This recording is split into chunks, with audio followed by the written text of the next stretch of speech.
Sveiki, mėly žiūrovai, ir tada galime jums papasakoti apie keletą charakterio savybių,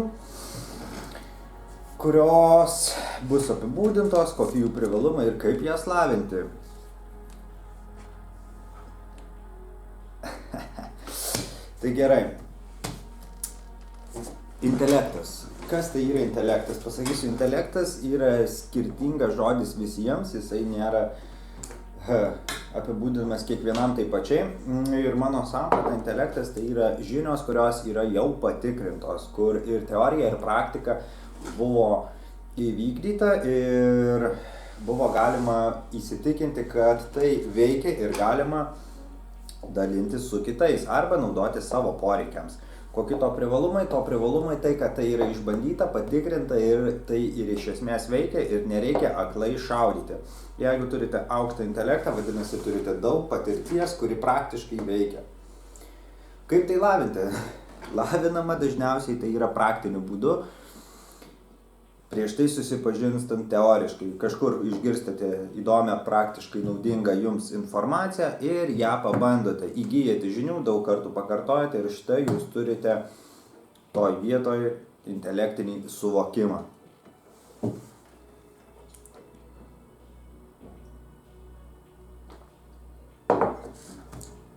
Kita savybė.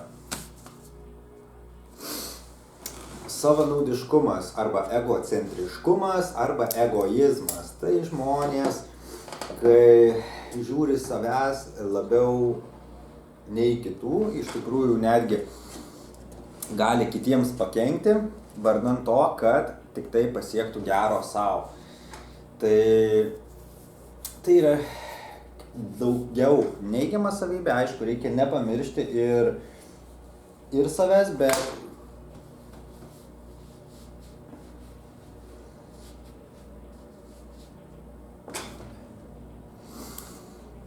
reikia nepamiršti ir savęs, bet ne tik save. Ta prasme, jei galvos tik apie save, tai jūs tik vienintelis ir būsite laimingas.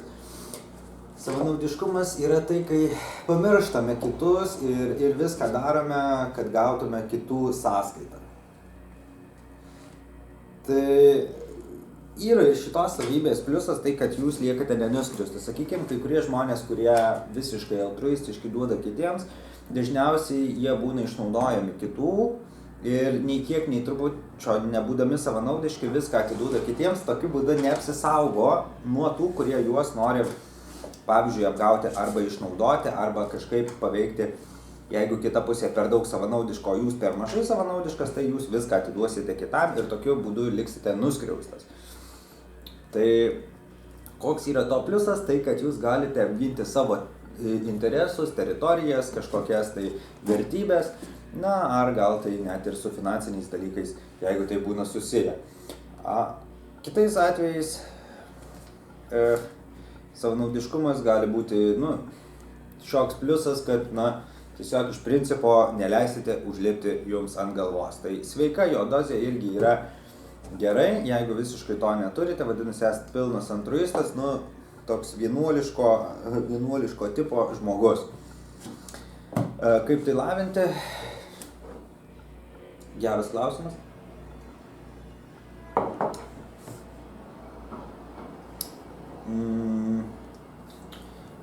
Reikia žinoti, yra kada būna per daug savanaudiškas ir reikia susicentruoti, ir per mažai savanaudiškas irgi reikia susicentruoti. Tai yra dvi skirtingos taktikos, jeigu esi per daug, reikia grįžti link centro, tai tada reikėtų daryti kažkokias neatlygintinas paslaugas, padėti kitiems, užsiimti savanorystę, pasisiūlyti į kažkokias veiklas, ne tik jūsų asmeniniai erdvėje, tai yra šeimoje ar su draugais, bet ir kažkur visuomenės lygmeniu. Jeigu, sakykime, jūs esate žemesnėje kategorijoje, reiškia, reikia užsiauginti, tai pabandykite tarti žodį ne. Tiesiog, kai kas nors, ko nors jūsų prašys, kvies, ar kažką paprašys, kad jūs duotumėt, sakykite ne, tai bus jūsų praktinis pratimas. Tai tikrai yra abi taktikos skirtingos ir tai savanaudiškumas, egocentriškumas reikia turėti pusiausvyrą, nei per daug, nei per mažai. Tai va. Toliau, savybė diskretiškumas. Tai reiškia, kai laiku ir vietoje yra kalbama atitinkami dalykai, kas susijęs su ta tema. Laiku politiškai korektiškas, diskretiškas, taktiškas. Tai yra, kada kalba laiku ir vietoje tinkamus dalykus susijusius su tema, neįsišoka, nebūna, sakykime, pačiam kampe toks pusiausvyros politiškos kalbėsenos žmogus. Kokie to pliusai? Tai, kad, tai kaip ir visur, visada būsite vietoj laiku, taktiškas, praktiškas, neįsišokantis toks,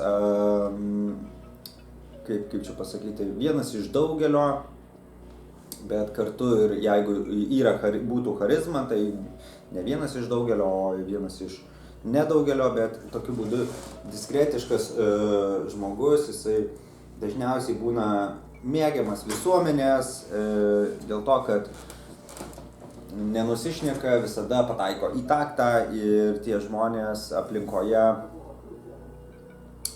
mėgsta tokius, kurie, sakykime, neprikiaulina aplinkybėse ir jaučia kitus verstis patogiai. Tai va. O kaip tai lavinti?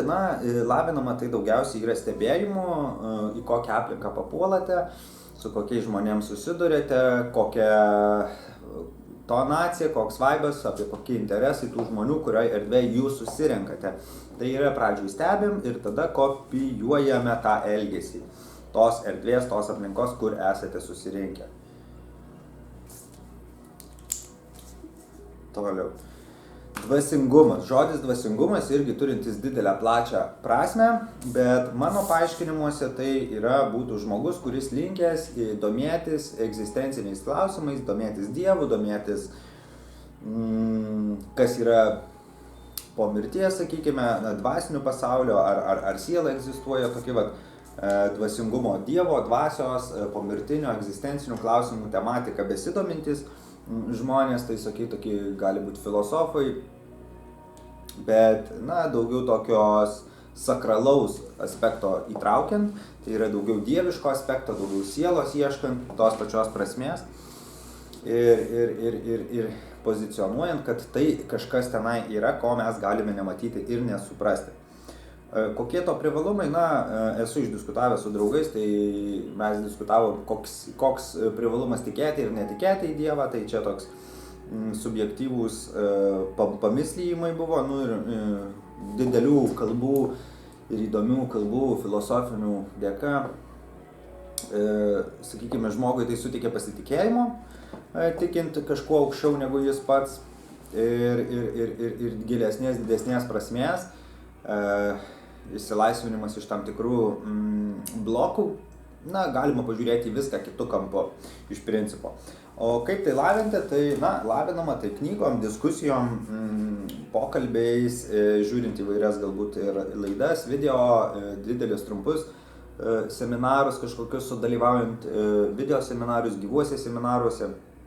Iš principo užsiimti tokią aplinką ir pasirinkti kažkokią kryptį, domėtis tą tematiką. Galima pavadinti Dievo arba dvasingumo filosofija. Kitas. Savybė patikimumas. Kas tai? Tai kai žmonės pasitikė jumis ir gali jums deleguoti užduotis, gali pasakyti kažkokias ar paslaptis, ar pasikalbėti, pasiguosti. Tiesiog žmonės nori ateiti pas tą žmogų, kuris yra patikimas, bendrauti su juo, atskleisti kažkokią galbūt jautrią informaciją. Arba iš principo jaustis vien dėl to žmogaus šalia saugiai.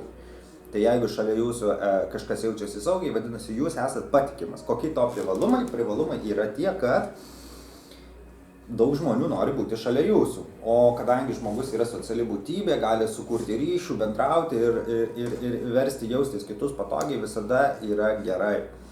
Nes tada kiti nevengia jūsų, jūs galite sukurti daugiau galimybių savo ir jiems įvairiose srityse. Tai skleisti patikimumą reiškia kurti kartu galimybės tiek savo, tiek kitiem. Kaip tai lavinti? Padeda tai empatijos įgūdis, tai yra emocijų savo ir kito žmogaus supratimas, įžvalgos, reiškia reikėtų atsiminti, ką kalbat, ką prisižadat, ką sakyti, ko nesakyti. Gal kartais užtenka tiesiog patylėti, paklausyti, išklausyti, kartais užduoti klausimą tinkamą ir protingą ir elgtis taip, toks žodis, kukliau.